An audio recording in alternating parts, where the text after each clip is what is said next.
One time I got pulled over because I was speeding. I used to work for Irvine Company and I would get 1 hour of lunch, not 30 minutes. I would get an entire hour of lunch. So I would book it to my house so that I can have lunch with my wife. And then I'd book it right back so that I can make it in time for my hour.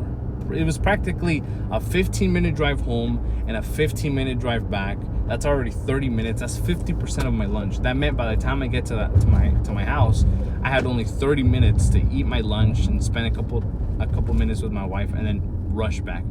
So I would do this every day. As soon as I clock out, I'd book it to the house. And by booking, I mean I would be speeding in the freeway. I think I got overconfident because every day I would just speed home.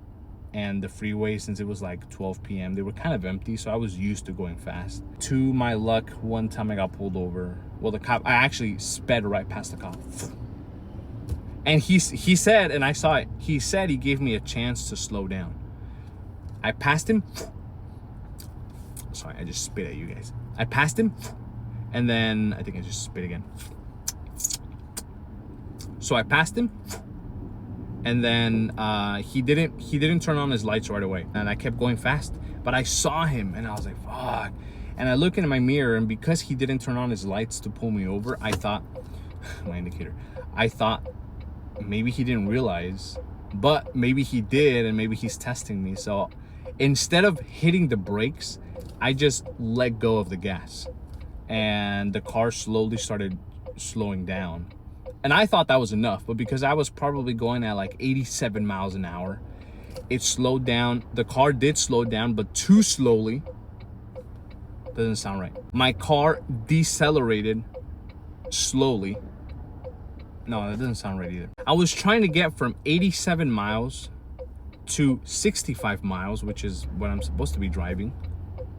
And I thought that as soon as I let go of the gas, the car was going to go to 67 miles or 65 miles pretty quickly. But it wasn't getting to 65 quick enough. It was taking a while.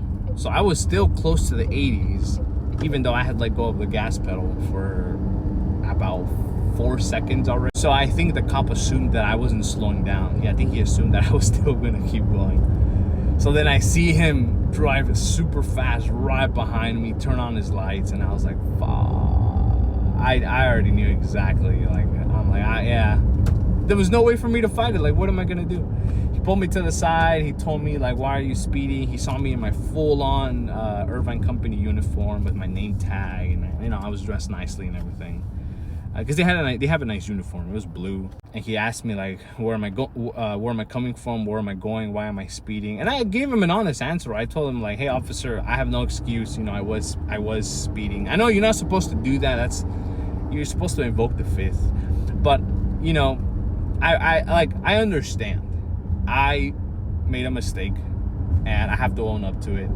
And I was like, if he's gonna give me a ticket, I have to accept it because, one, I'm an adult. I'm 20. I was 19 years old back then. I should have had my brain close to fully maximize development. You know, I know right from wrong. And I told him, yes, officer, you know, I have no excuse. I was just trying to get home to my wife so I can have lunch with her. I only have an hour. I'm on lunch right now. I only have an hour. I explained the whole thing to him. I was being genuine. I think he just said, okay, give me a second. He went back, took my information. He came back and he's like, I'm gonna let you off with a warning, but just don't do that again. And then he gave me a whole speech. I think because he saw that I had a young face. I was like 18, 19 years old. He gave me this whole father speech of, make sure you're not speeding because I understand you're trying to go back to your wife and your kid.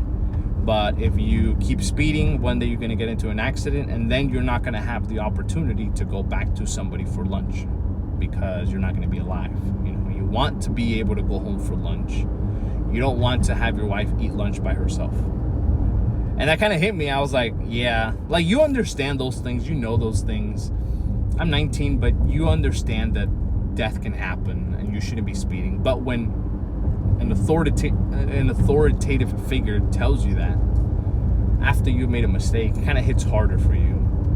I don't know why. I don't know why it works. I don't know what's the psychology behind that. It's the same thing as when your mom tells you something and you're like, yeah, whatever. But then you hear it from somebody else and you're like, oh, shoot, you know, like, you actually take it to heart. And then your mom finds out that you listen to somebody else and then she gets hurt. Or your wife Fuck, now that I'm saying it out loud, I feel like I don't listen to the people that I love. I listen to everyone else but the people I love. My wife used to tell me the same thing too. You know, make sure you're not speeding. Because I would speed. I love speeding in the freeway. I'd always be the one that I'd be swimming through the cars. And she would always tell me not to do that. And it wasn't until the cop told me that I stopped. And now I feel free. It's kind of cool because it's not that it took a cop to tell me for me to stop. I think I just naturally progressed. So back then I was in the corporate world, I guess. I was still working a 9 to 5. I felt like my whole every day was just a race to get to point A to point B, finish my task so I can go home. Everything was just speed. And now, because I'm not working a 9 to 5, I'm basically jobless. I'm self-employed. The world moves a little bit differently. Now, I tell the world what time, when, where, how, and it's more freeing. It's not that I'm trying to show off or anything like that. It's for me to let you guys know that I have the liberty and the opportunity to move at a pace that's comfortable. I don't have to speed everywhere. If I'm 5 minutes late to somewhere, it's not a big deal. It's not like I have to be anywhere where they're gonna fire me anymore. You know, if I wanna, most of the time when I go out, it's because we're gonna go eat, or we're gonna go watch a movie, or we're gonna take the kids to the park, we're going to the beach. We're actually doing stuff now to enjoy life. So if we're there 10 minutes late, there's no big deal. You know, the only time I'm really like trying to make it on time is to my jobs. But even then, I schedule my jobs sometimes like at 9 in the morning because I don't, you know, I want to have an extra hour of sleep. And usually the clients are fine with it because they also have a busy schedule. And I get my jobs done pretty quickly. You know, I'm a fast worker. So it works out and it's nice. And now I don't have to speed anywhere. I'm driving safe. Sometimes a little too safe. My wife tells me, you know, now she tells me, you got to speed up. You know, you're driving too slow. Sometimes I'm in my own head driving on the freeway and I get stuck behind a semi truck, or not stuck. I start driving behind like a big truck and I stay there and I'm just like dozing off. I'm there daydreaming, and I don't realize that I'm driving like a freaking 50 something miles an hour and everybody else is just, and she's like, why are you driving behind a semi truck? Just drive normally. We have to get places. And I'm like, oh, sorry. So basically, moral of the story, don't speed. Listen to your loved ones. Don't wait until an accident happens for you to react and for you to finally understand. Take your loved ones serious because life is precious and you want to be alive. You want to be there for your kids. You want to be there. You want to be here a long, beautiful, meaningful life. So don't speed. Listen to your loved ones. And God bless you guys. We'll see you next time.